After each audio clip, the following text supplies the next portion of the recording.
Próximo orador inscrito, vereador Isaac Ricaldi. Boa noite, presidente, senhoras vereadoras, vereadores, assistência. Eu quero iniciar registrando, presidente, que nós realizamos ontem uma sessão solene em comemoração aos 447 anos de fundação do município de São Gonçalo, que nasceu no dia 6 de abril de 1579.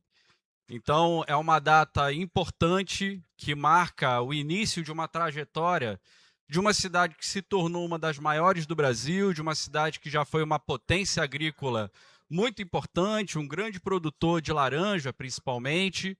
Depois se tornou uma potência industrial muito relevante no estado do Rio de Janeiro, uma cidade com uma base operária bastante numerosa, mas que, infelizmente, nas últimas décadas, vem se esvaziando economicamente e, nos últimos anos, se esvaziando também populacionalmente. São Gonçalo é a cidade do Brasil, segundo o último censo, que mais perdeu população. 100 mil pessoas saíram daqui em direção aos municípios vizinhos, principalmente. E eu tenho repetido que isso não acontece por acaso. Isso tem causas ligadas à política e à gestão do município. E esse problema é um problema que se aprofundou durante o governo do prefeito Capitão Nelson. Eu ouço aqui a base do governo falando, parece que a gente vive na Suíça, parece que a gente vive numa cidade perfeita, que não tem problemas, quando na verdade não é isso que as pessoas percebem na rua. A gente vive hoje numa cidade muito mais violenta do que nós tínhamos hoje. A capital das barricadas, uma cidade que tem índices muito elevados de furto, de roubo, uma cidade que tem territórios conflagrados, dominados por barricadas. E isso tudo se multiplicou durante o governo Capitão Nelson e durante o governo Cláudio Castro. E nós temos toda sorte de problemas que fazem as pessoas fugirem daqui. Na educação, eu tenho repetido, São Gonçalo tem uma das piores qualidades de educação do estado do Rio de Janeiro. Nós estamos no mês de abril, em que se lembra da importância da conscientização sobre o transtorno do espectro autista, o TEA.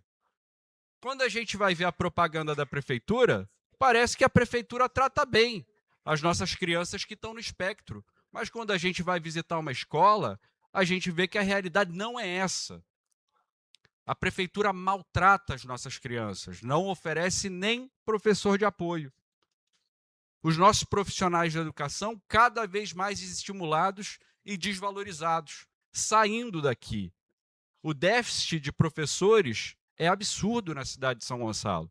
A gente vê as crianças saindo cedo todos os dias porque não tem aula, pelo município não conseguir sequer oferecer nem professor regente, para não falar da estrutura física das escolas.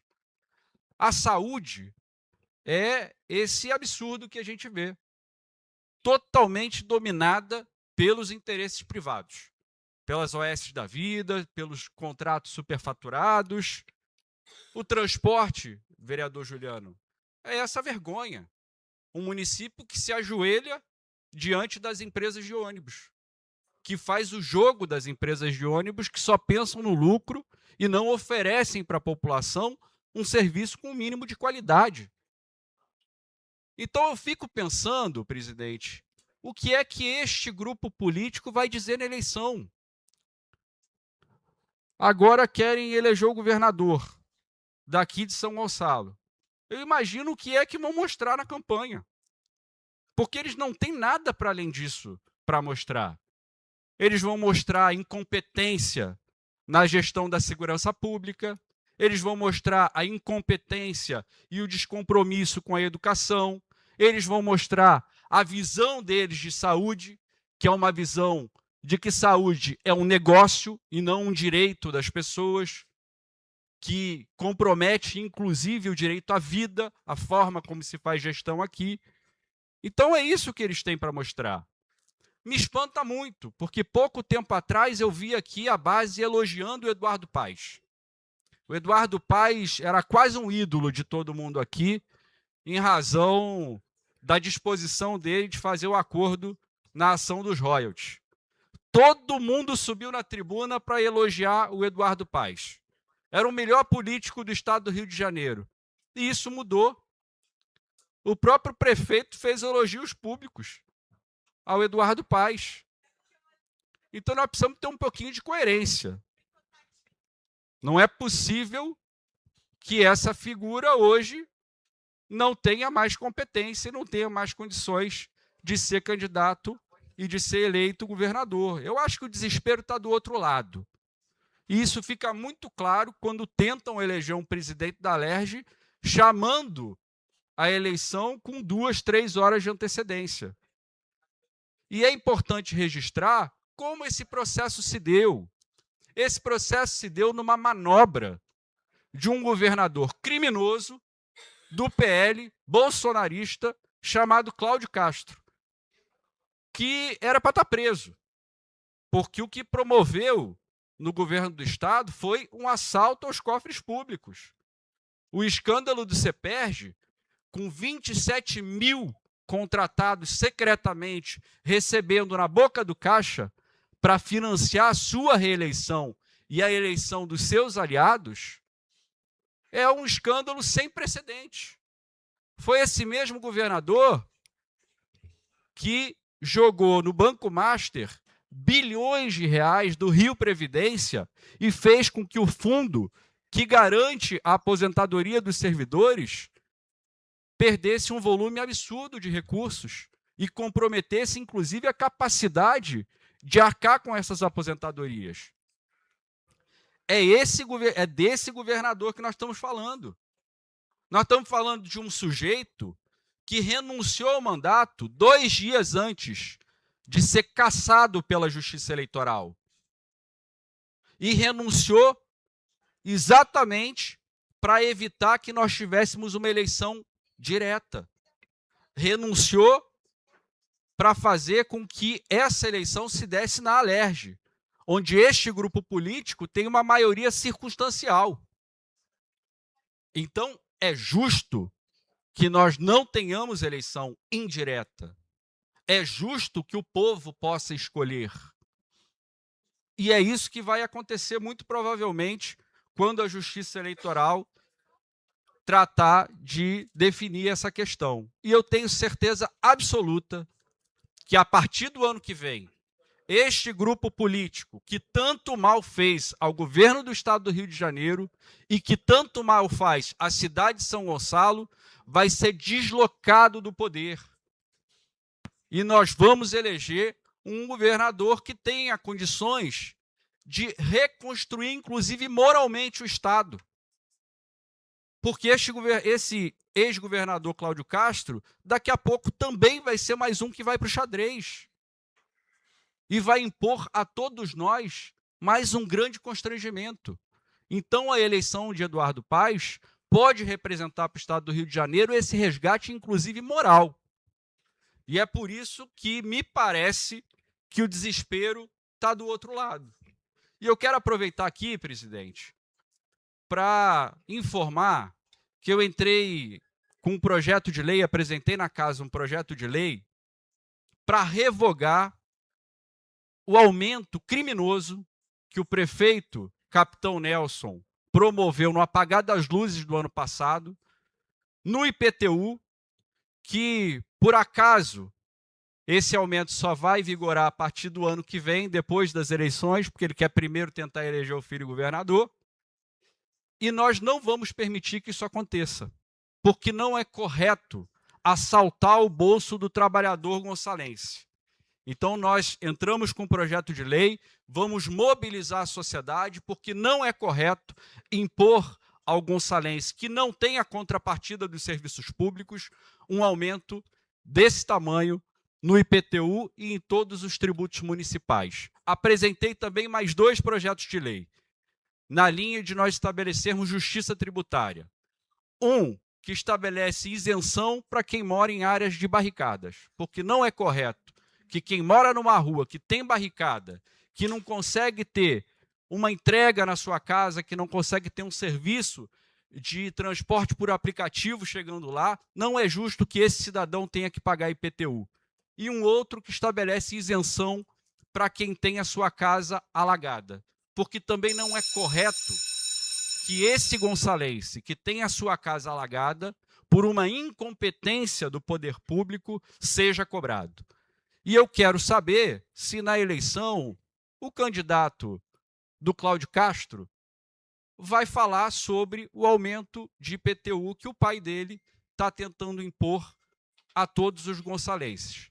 É por isso, presidente, que eu tenho muita tranquilidade de que nós, nessas eleições, vamos colher uma vitória muito importante para o campo democrático e popular, porque tenho absoluta certeza que o bolsonarismo, a extrema-direita e esse grupo que hoje governa o estado do Rio de Janeiro não tem nada a mostrar. Obrigado. Só para registrar, vereador, houve elogio também do Eduardo Paes, do prefeito Capitão Nelson, né? Elogiando. E ao Douglas também. E em relação à eleição, eu estou dizendo por mim, tá? Quando eu vou pedir voto para o meu pré-candidato a governador Douglas Rui, eu vou tentar mostrar o que eu mostrei em 2024, que levou o Capitão Nelson eleito com 85% dos votos válidos. Tá bom, vereador? É verdade, presidente, mas eu não ouvi o Eduardo Paes criticando o Capitão Nelson depois disso. O contrário eu ouvi. Vamos entrar aqui na ordem do dia. Mensagem número 8, Gabinete do Prefeito 2026. Dispõe sobre a desafetação parcial das áreas classificadas como vias públicas, bem de uso comum do povo, nos trechos abaixo descritos, no loteamento Boa Vista, localizadas na área do antigo Piscinão de São Gonçalo, Parque RJ, de autoria do chefe do Poder Executivo Municipal. Em primeira discussão, não havendo quem queira discutir, em primeira votação. Vai discutir?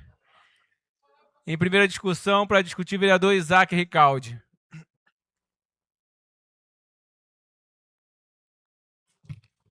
Presidente, eu quero fazer só um registro, nós vamos ter mais uma oportunidade, e quero fazer um apelo a Vossa Excelência. Vou aguardar.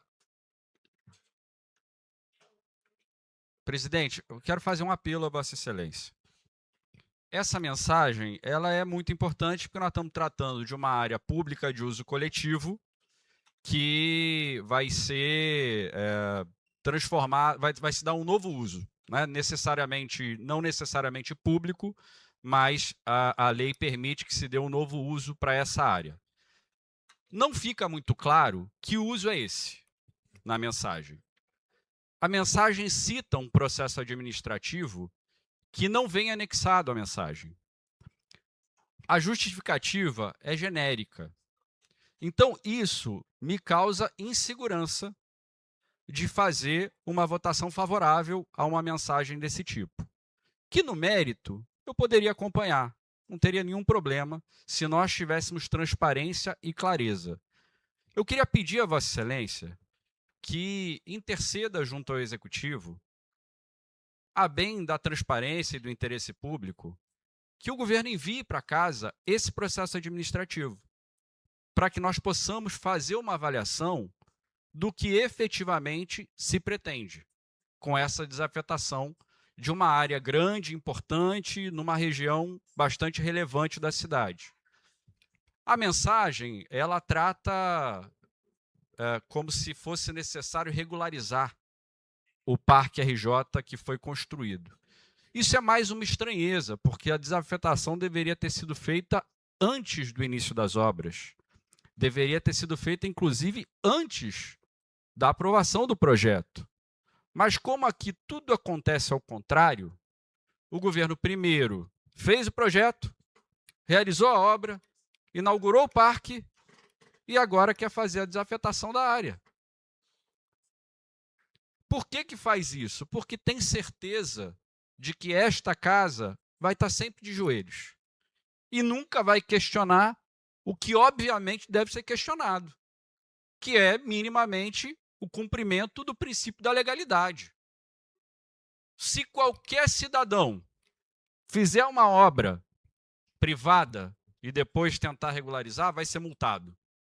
Porque é isso que acontece. Se a Secretaria de Obras, a engenharia, pegar, vai ser embargada a obra. Então, por que um rigor excessivo com o cidadão e a prefeitura não faz o mínimo esforço para cumprir a lei? Isso é algo que nós precisamos questionar, sendo governo ou não sendo governo. Então, hoje, presidente, o meu voto vai ser contrário, porque não existe informação suficiente que subsidie um voto conscientemente tranquilo, no sentido de aprovar a mensagem, intercedendo a Vossa Excelência, o líder do governo, para que possam pedir que se disponibilize o processo administrativo que é citado na justificativa da mensagem, porque se esse processo administrativo for disponibilizado e nós identificarmos que o interesse público, e só o interesse público está resguardado, eu me comprometo a votar favorável numa segunda votação. Obrigado, presidente. Vai discutir, Alexandre? Para discutir, vereador Alexandre Gomes.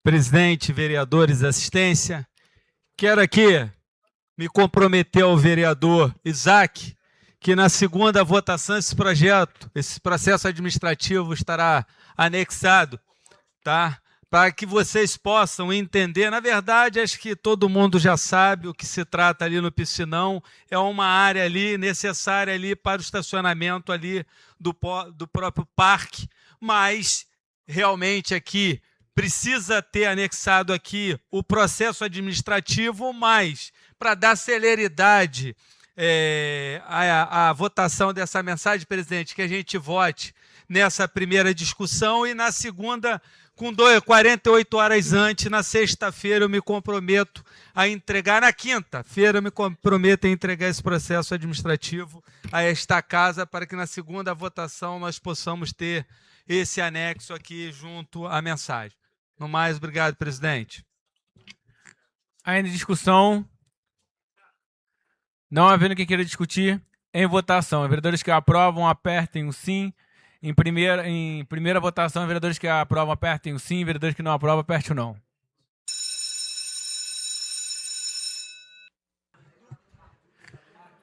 Mensagem número 8 do Gabinete do Prefeito 2026, de autoria do chefe do Poder Executivo Municipal, aprovado por 19 votos favoráveis, aprovado em primeira votação por 19 votos favoráveis e 3 votos contrários.